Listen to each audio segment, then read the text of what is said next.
अभी 3 लेक्चर में है ना, हमने मतलब mostly basics of mathematics cover कर ली है। अभी क्या है, एक दो टॉपिक बच रही है जो बेसिक्स ऑफ मैथमेटिक्स की है, तो उसे भी कवर कर लेते हैं, तो ये टॉपिक ऑलमोस्ट कंप्लीट हो जाएगी। ठीक है।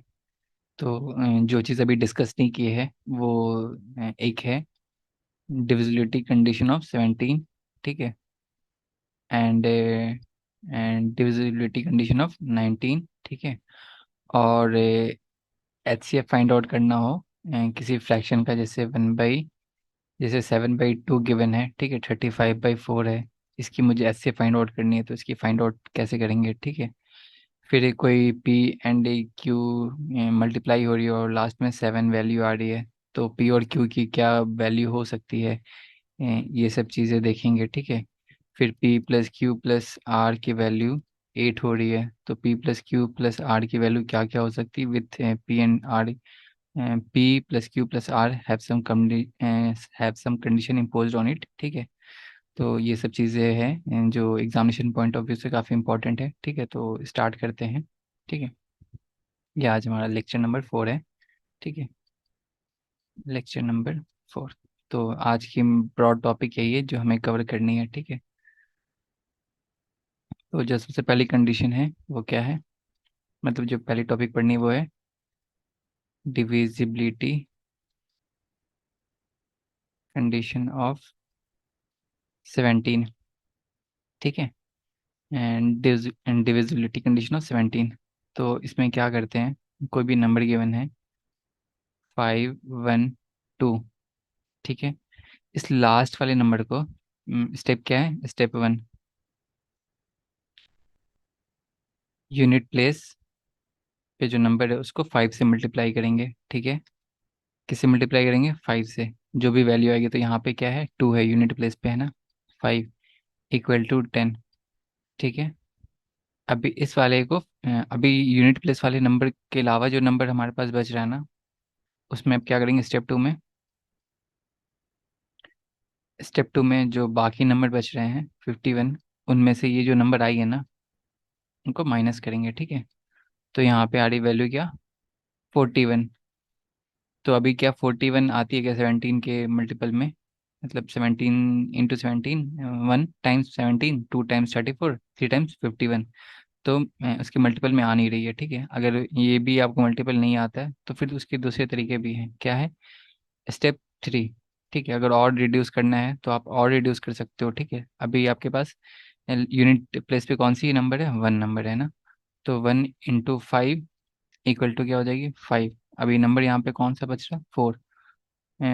तो इन दोनों को माइनस करना है बेसिकली। तो 4 को 5 से करोगे या 5 को 4 से करोगे, तो मुझे मतलब क्योंकि डिवाइड करना है ना, तो माइनस रहे या प्लस रहे तो फर्क नहीं पड़ता है। 5 - 4 इक्वल टू 1। तो 1 तो 17 से डिविजिबल नहीं है, तो ये मतलब अगर ये वैल्यू नहीं आ रही है सामने, तो ये जो नंबर है 512, ये 17 से डिविजिबल नहीं है। ठीक है।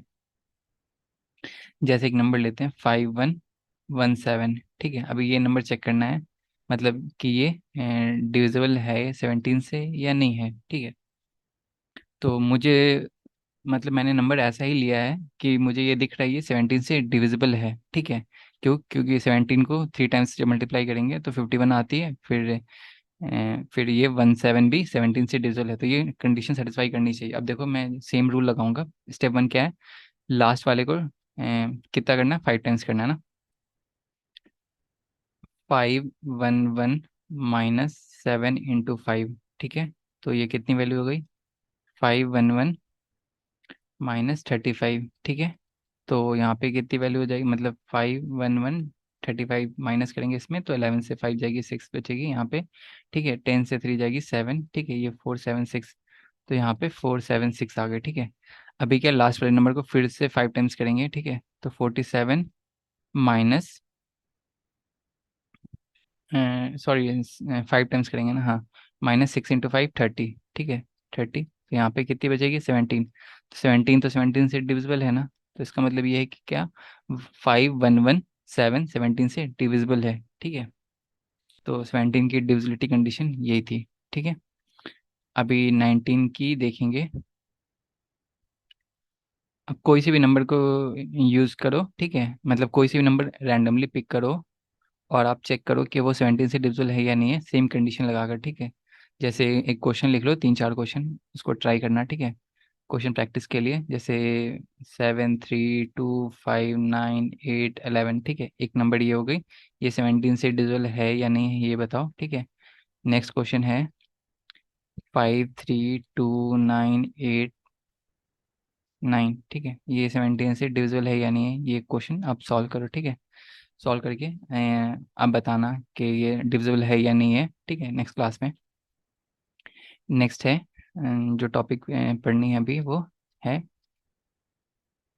डिविजिबिलिटी कंडीशन ऑफ 19, ठीक है। कोई नंबर 19 से डिविजिबल है या नहीं है, उसके लिए कंडीशन पढ़नी है। तो उसके लिए रूल क्या आता है, इसके लिए रूल ये है कि कोई से भी नंबर है, 5 1 2 जैसे आपने पिक किया, ठीक है, ये नंबर है, ये यूनिट प्लेस की जो भी नंबर है ना, इसको क्या करना है आपको, 2 से मल्टीप्लाई करना है, किससे, 2 से। तो और बाकी वाले नंबर में ऐड कर देना है, 51 + 2 × 2, ठीक है। मतलब इसको है ना, जो भी नंबर हो, यहाँ पे ज़रूरी नहीं कि 2 ही हो हर बार, है ना, यहाँ पे कोई भी नंबर हो सकता है, तो उसको मल्टीप्लाई कैसे करना है, 2 से मल्टीप्लाई करना है, ठीक है। अभी नंबर कौन सी आ जाएगी ये, 51 + 4, तो 55 आ गई। अब मुझे नहीं पता कि ये 19 से मल्टीपल है या नहीं है, ठीक है। तो इसको फिर 5 को मैं 2 से मल्टीप्लाई करूंगा और बाकी जो नंबर है उसमें ऐड कर दूंगा, तो 5 + 5 × 2 = 15, ठीक है। तो ये नंबर 19 से डिविजिबल नहीं है, तो ये भी नंबर 19 से डिविजिबल नहीं होगा, ठीक है। कंडीशन समझ गया क्या है, यूनिट प्लेस वाले नंबर को 2 से मल्टीप्लाई करनी है और जो बाकी नंबर बचेगा उसमें ऐड करना है, ठीक है। एक और 2 क्वेश्चन करते हैं, 5 3 2, ठीक है, ये नंबर चेक करते हैं अभी। तो अभी क्या है कि मुझे लास्ट वाले नंबर को ट्वाइस करनी है, ठीक है। तो 53 + 2 × 2, तो ये हो गई 57, ठीक है। अभी मुझे ये दिख रहा है 57 19 से डिविजिबल है, लेकिन मैं फिर से अभी आगे चेक करूंगा क्योंकि मुझे नहीं आता मल्टीपल 19 का, मैं एज्यूम करता हूँ, चलो ठीक है। तो मैं फिर से इसको मतलब चेक करूंगा। तो 5, मतलब यूनिट प्लेस वाले को डबल करूंगा, फिर जो बाकी रिमेनिंग नंबर उनमें ऐड कर दूंगा, 5 + 7 × 2, तो क्या हो गई, 5 + 14 = 19। तो ये तो नंबर मुझे दिख रहा है ये 19 से डिविजिबल है, इसका ये मतलब है 532 भी 19 से डिविजिबल होगा, ठीक है। अब कोई सा भी बड़ा नंबर चूज करो आप, जैसे मैंने चूज किया 9 8 7 6 5 4 3 2 1, ये 19 से डिविजिबल है या नहीं है, ठीक है। तो सबसे पहले क्या करेंगे, यूनिट प्लेस वाले नंबर को ट्वाइस करेंगे, ठीक है।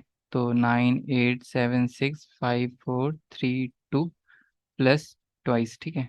मतलब इसको 1 × 2 करेंगे तो इसमें ऐड कर देंगे तो वैल्यू आ जाएगी 9 8 7 6 5 4 3 4, ठीक है। अब इतने बड़े नंबर को फिर से चेक नहीं कर सकते, तो इस यूनिट प्लेस को फिर से ट्वाइस करेंगे, ठीक है। तो हो जाएगी 9 8 7, फिर इसमें ऐड कर देंगे 9 8 7 6 5 4 3 + 8, ठीक है। तो वैल्यू हो जाएगी ये 1, यहाँ पे 1 कैरी करेगी तो ये 5 हो जाएगी, ठीक है। 51 5 6 7 8 9, ठीक है। अभी यहाँ पे भी बहुत बड़ा नंबर है तो इसको फिर से ट्वाइस करूंगा, फिर ऐड कर दूंगा, है ना। तो क्या हो जाएगी वैल्यू 9 8 7 6 5 5 + 2, ठीक है। तो हो जाएगी 9 8 7 6 5 7, ठीक है। अभी लास्ट वाले नंबर को फिर से ट्वाइस कर देंगे तो 14 हो जाएगी, 9 8 7 6 5 और 14, ठीक है। तो ये 9, ये 7 7 8 9, ठीक है। फिर लास्ट वाले नंबर को फिर से ट्वाइस कर देंगे तो 9 8 7 7 18, ठीक है। तो यहाँ पे ऐड करेंगे तो ये 15, 1 यहाँ पे कैरी करेगी तो 9 8 9, ठीक है। फिर से लास्ट वाले नंबर को फिर से ट्वाइस करके फिर ऐड कर देंगे तो ये 9 9 हो जाएगी, ठीक है, वो नंबर। अब मल्टीप्लाई करके चेक कर लो, 9 8 9 प्लस 5 टाइम्स इंटू ट्वाइस, मतलब 5 × 2, तो ये 9 9 9 हो जाएगी। अभी क्या है कि फिर 9 9 9 है, अभी भी ये बड़ी नंबर है तो इसको फिर से 2 से मल्टीप्लाई करेंगे और बाकी नंबर में ऐड कर देंगे तो 9, मतलब 99 + 18, ठीक है। तो ये इक्वल हो जाएगी 8 8, ये 7, 1 यहाँ पे आएगी तो 117, ठीक है। तो अभी फिर से लास्ट में बड़ा नंबर है तो इसको ट्वाइस करेंगे, ठीक है। तो 11 + 14 तो कितनी हो गई 25। तो 25 19 से डिविजिबल नहीं है, तो ये जो नंबर गिवन है ये 19 से डिविजिबल नहीं होगा, ठीक है। ठीक है, तो अभी देखने से लग रहा होगा कि ये जो मैंने मेथड यूज़ किया है ये काफ़ी बड़ा मेथड है ना, मतलब in the sense her bar repetition से इतना कर, अगर मल्टीपल आती है 19 की तो सिंपल मल्टीपल ऐसे डिवाइड करो ना फिर, 9 8 7 6 5 4 3 2 1, है ना। तो ये वाली कंडीशन भी अप्लाई कर सकते हो। अभी इतना बड़ा नंबर है उसमें, इसमें ये वाली रूल अप्लाई करेंगे तो इसमें टाइम टेकिंग है ना, फिर तो इजी मेथड यही है कि 19 की मल्टीपल मुझे आनी चाहिए, अगर नहीं आती है तो एक साइड में लिख लो जल्दी से, 19 38 57 76 95 ऐसे करके 190 तक लिख लो, फिर देख लो कहाँ पे कौन मल्टीप्लाई हो रही है। जैसे यहाँ पे 5 टाइम्स में जाएगी है ना 95, ठीक है। यहाँ से 3 7 तो ये 1 टाइम्स में जाएगी तो यहाँ पे 19, यहाँ पे 18 बचेगी, फिर उसके बाद फिर यहाँ पे 6 आएगी तो 186 कहाँ थे 9 टाइम्स में जाएगी ऐसे। तो फिर इस तरह से सॉल्व करोगे तो इस तरह वाले क्वेश्चन, मतलब बड़े क्वेश्चन हो तो उसमें ये वाली मेथड यूज़ कर लेना, ज़्यादा जल्दी हो जाएगी, ठीक है। लेकिन ये रूल मैं सिखाने के लिए मैंने ये क्वेश्चन पिक किया था, ठीक है। नेक्स्ट है जो डिस्कस करनी है, HCF ऑफ फ्रैक्शंस, ठीक है। HCF ऑफ फ्रैक्शन क्या होती है, जैसे मुझे 1/3 और 1/7 की HCF चाहिए, ठीक है। ठीक है, तो इनकी HCF क्या होगी, इनकी रूल होती है, मतलब दोनों HCF है ना, दो फ्रैक्शन की एक साथ ले सकते हो आप। अगर तीन दी हुई है तो पहले दो की कैलकुलेट करो, फिर जो दो की निकली है, मतलब जैसे पहले मैं दो की बताता हूँ उसके बाद आगे भी बताता हूँ, ठीक है। इनकी जब HCF कैलकुलेट करोगे तो कंडीशन क्या होती है, देखो A/B के फॉर्म में जब भी लिखते हैं कोई चीज़ तो ऊपर वाले को बोलते हैं न्यूमरेटर, ठीक है। नीचे वाले को बोलते हैं डिनोमिनेटर, ठीक है। अभी क्या है, ऊपर वाले की HCF, ऑफ न्यूमरेटर, ठीक है, divide by LCM of denominator, ठीक है। अभी ऊपर HCF 1 1 की क्या हो जाएगी, 1 ही होगी HCF, ठीक है। और नीचे LCM 3 और 7 दोनों प्राइम नंबर है तो सिंपली मल्टीप्लाई हो जाएगी 21। तो इसकी जो HCF होगी वो 1/21 होगी, ठीक है। कोई सा भी नंबर हो इसमें रूल यही लगेगा, HCF of numerator divide by LCM of denominator, ठीक है। तो जैसे मैंने 35/2 लिया और 7/4 लिया, ये नंबर इनकी HCF चाहिए मुझे, ठीक है। तो अभी क्या है, अभी मुझे HCF ऑफ 7 और 35 की कैलकुलेट करनी पड़ेगी, divide by LCM of 2 and 4 की कैलकुलेट करनी पड़ेगी, ठीक है। तो HCF में 7 और 35 की जब करेंगे ना सॉल्व, तो मुझे 7 इसकी HCF कैलकुलेट होगी और LCM 2 और 4 की 4 हो जाएगी, तो 7/4 इसकी HCF वैल्यू हो जाएगी, ठीक है। नेक्स्ट है कोई सी भी HCF कैलकुलेट करते हैं, 3/7 और 7/3, ठीक है। इनकी मुझे HCF कैलकुलेट करनी है। तो ऊपर वाले केस में क्या लेनी है, HCF of numerator divide by LCM of denominator, ठीक है। तो LCM HCF ऑफ न्यूमरेटर क्या होगी, 3 और 7 की HCF divide by LCM of 3 and 7। तो HCF 3 और 7 की, क्योंकि ये 3 और 7 दोनों प्राइम नंबर है तो इसकी HCF 1 हो जाएगी, ठीक है। LCM 3 और 7 की 21 हो जाएगी, तो 1/21 यहाँ पे वैल्यू आ जाएगी, ठीक है। अगर किसी ने पूछा तीन नंबर की HCF निकालो, जैसे नंबर लेता हूँ मैं 7/2, ठीक है, 14/3 और 21/9, ठीक है। इसकी किसी ने पूछ लिया आपकी HCF निकालो, तो आप है ना दो के पेयर में ले लेना, ठीक है। 7/2 और 14/3 के पहले HCF कैलकुलेट कर लो आप, ठीक है।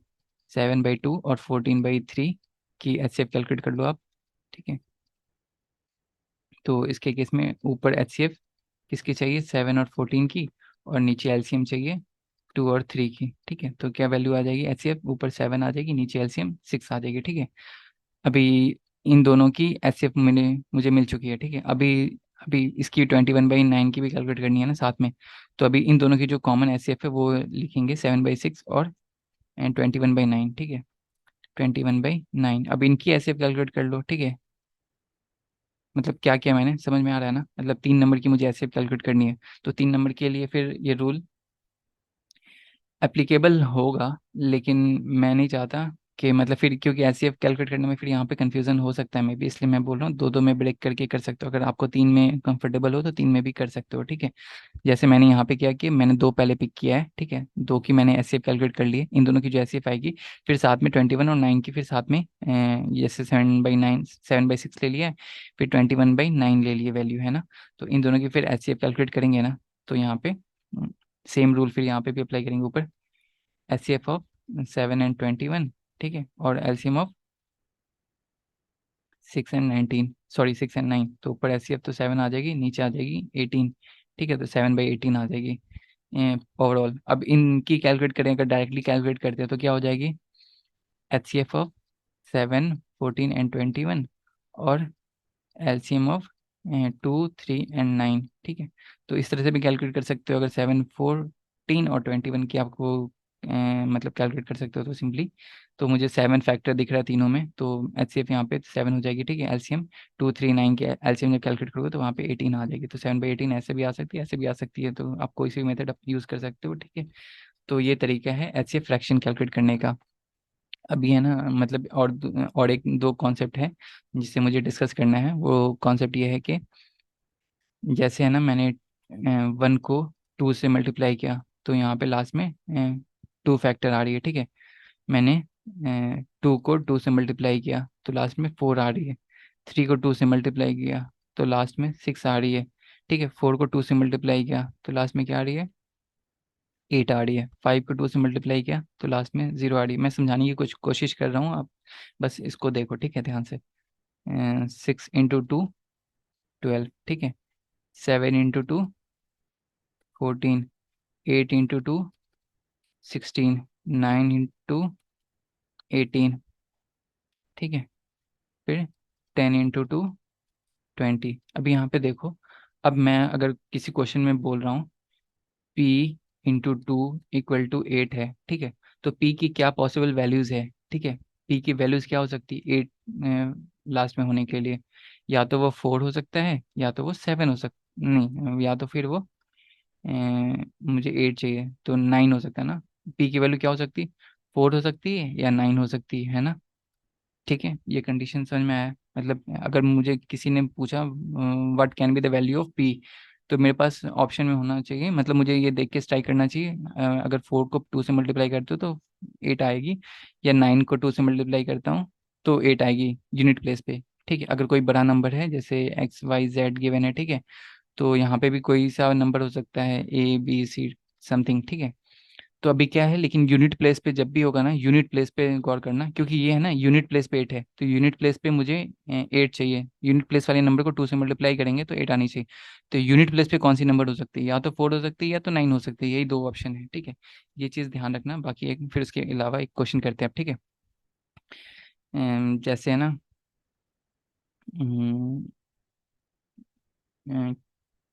P, ठीक है, P × Q, ठीक है, एक क्वेश्चन है P × Q = 3 = R Q Q, ठीक है, एक क्वेश्चन है।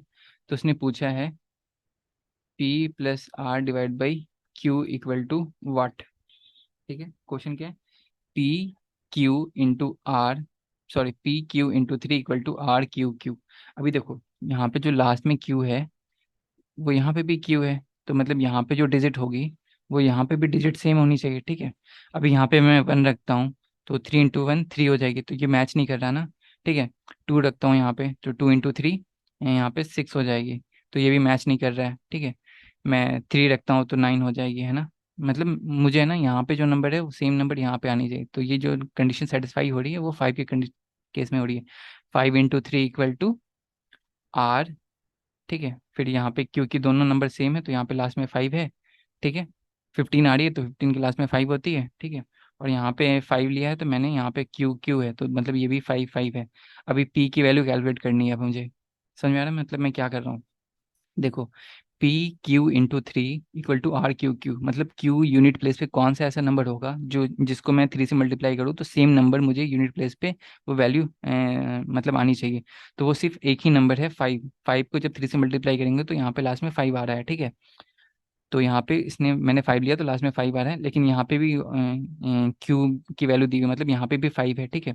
अभी क्या है कि पी की वैल्यू है ना मुझे कैलकुलेट करनी है, और यहाँ पे लास्ट में फिर से फाइव आ रहा है। इसका मतलब है मैं पी को थ्री से मल्टी, यहाँ देखो यहाँ पे फाइव को थ्री से मल्टीप्लाई करने पे क्या आ रहा है, फिफ्टीन आ रहा है, ठीक है।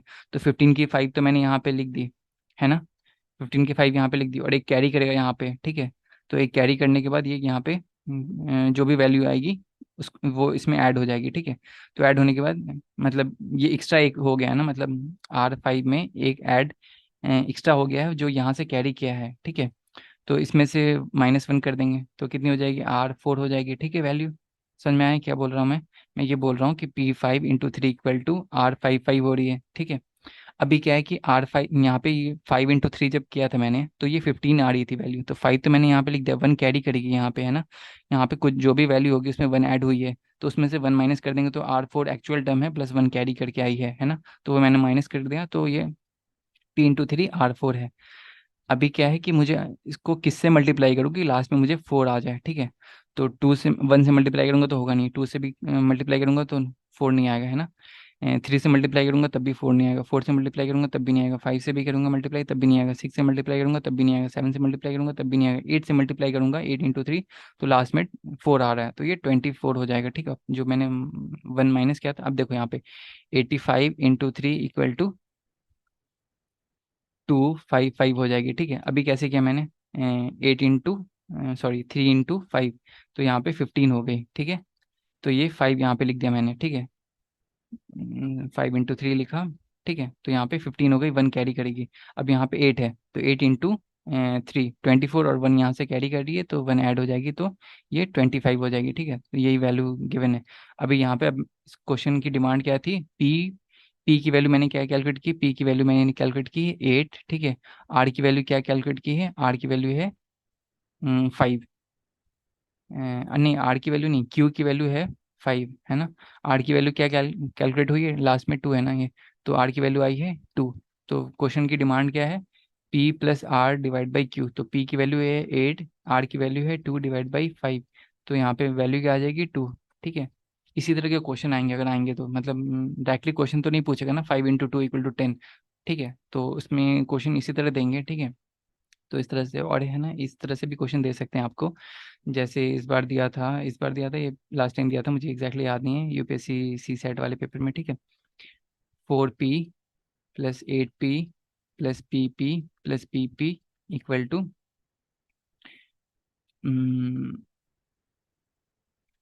समथिंग, एग्जैक्टली मुझे क्वेश्चन याद नहीं है, चलो मैं फ्रेम कर देता हूँ क्वेश्चन, ठीक है। तो मुझे यहाँ पे गिवन है फाइव एट पी, ठीक है। अभी यहाँ पे क्या है, पी, ठीक है। तो अभी क्या है, फोर टाइम्स पी को हम ऐड करने पे भी पी आ रहा है, तो ऐसा कौन सा टर्म है जिसको मैं फोर टाइम्स ऐड करने पे भी पी ही आएगा, ठीक है। तो वन को फोर टाइम्स ऐड करूंगा तो यहाँ पे वन नहीं आ रहा, फोर आ रहा है, ठीक है। टू को मैं फोर टाइम्स ऐड करूंगा तो यहाँ पे एट आ रहा है, टू नहीं आ रहा। थ्री को मैं फोर टाइम्स ऐड करूंगा तो यहाँ पे ट्वेल्व आ रहा है, तो मतलब टू आ रहा है, तो वो ये नहीं होगा। फोर को मैं फोर टाइम्स ऐड कर रहा हूँ तो यहाँ पे सिक्स आ रहा है, ये भी नहीं आ रहा है, ठीक है। फाइव को मैं फाइव टाइम्स ऐड कर रहा हूँ तो यहाँ पे जीरो आ रहा है, ठीक है, नहीं हो रहा है। सिक्स सिक्स सिक्स सिक्स, ठीक है, यहाँ पे फोर आ रहा है, ये भी नहीं हो रहा है। सेवन को मैं सेवन फोर टाइम्स ऐड करूंगा तो ये नहीं आ रहा, ठीक है। एट को मैंने फोर टाइम्स ऐड किया तब भी नहीं आ रहा, ठीक है। नाइन को मैंने nine times sorry four times add किया तो भी नहीं आ रहा, ये सिक्स आ रहा है। जीरो को किया तो फिर यहाँ पे जीरो जीरो आ सकती है, ठीक है। तो ये इस वाले केस में जीरो वैल्यू हो गई, ठीक है। मैंने मतलब क्वेश्चन मैंने खुद से फ्रेम किया है तो मे बी मिस्टेक है इस क्वेश्चन में, मैं इसको है ना एक्स वाई कर देता हूँ, ठीक है। एक्स वाई पी, ठीक है, एक्स वाई पी की वैल्यू फाइंड आउट करनी है, ठीक है। तो पी की वैल्यू यहाँ पे जीरो जब पुट करेंगे तो सेटिस्फाई करिए, और ये सब नंबर जीरो ही जीरो है, ठीक है। एक्स वाई पी, अभी क्या है, ये जीरो को ऐड करके मुझे पता चल गया ये जीरो है लास्ट वाली टर्म, ठीक है। अब एक्स वाई इन दोनों को, अब मेरे पास तो पूरी नंबर रिवील हो गई ना, ठीक है। तो इनको तो ऐड कर सकता हूँ ना मैं सिंपली, फोर और एट कितनी हो जाएगी, ट्वेल्व। तो एक्स वाई की वैल्यू वन टू जीरो, ठीक है। एक्स वन है, वाई टू है, पी जीरो है, ठीक है। इस तरह से ये थोड़ी सी आपको ट्रिक मतलब ट्रिक है यूज़ करोगे एग्जाम में तो क्वेश्चन काफ़ी इजी हो जाएगी आपको। बाकी टेस्ट पेपर में ना, टेस्ट वन जब सॉल्व करोगे ना आप, उसमें इस टाइप के क्वेश्चंस काफ़ी हैं, तो प्रैक्टिस आपकी अच्छी खासी हो जाएगी। अगर कॉन्सेप्ट समझ में नहीं आया होगा तो आप पूछ सकते हो मुझसे, ठीक है, मैं अवेलेबल हूँ इन सारे क्वेश्चन के डाउट लेने के लिए, ठीक है। तो ठीक है, ये हमारा बेसिक्स ऑफ मैथमेटिक्स कंप्लीट होता है आज। बेसिक्स ऑफ मैथमेटिक्स, ये टॉपिक कंप्लीट हो गई है, ठीक है। आप टेस्ट वन लिखो, ठीक है। टेस्ट वन लिखने के बाद मतलब जो भी क्वेश्चंस आपसे सॉल्व नहीं हुए तो मैं उनके डिस्कस कर लूँगा, ठीक है। फिर उसके बाद मैं मतलब टेस्ट कंप्लीट होने के बाद मैं टेस्ट आप जब अटेम्प्ट कर लोगे तो मैं आंसर की शेयर करूँगा। आंसर की शेयर करने के बाद मैं आपके डाउट ले लूँगा, ठीक है। उस डाउट लेने के बाद एक मैं वीडियो सॉल्यूशन भी बनाऊँगा, मतलब कि मतलब अगर आप डाउट के लिए अवेलेबल नहीं हो तो फिर उस वीडियो सॉल्यूशन को देख के आप मतलब आप टेस्ट वन के जो भी डाउट है वो क्लियर कर सकते हो, ठीक है। अगर उसमें भी फिर अगर सॉल्यूशन देखने के बाद भी अगर डाउट आती है तो आप फिर भी मुझे मतलब रीच आउट कर सकते हो, मैं आपके डाउट ले सकता हूँ, ठीक है। ठीक है फिर चलो, bye, take care, all the best, मिलते हैं नेक्स्ट लेक्चर से, ठीक।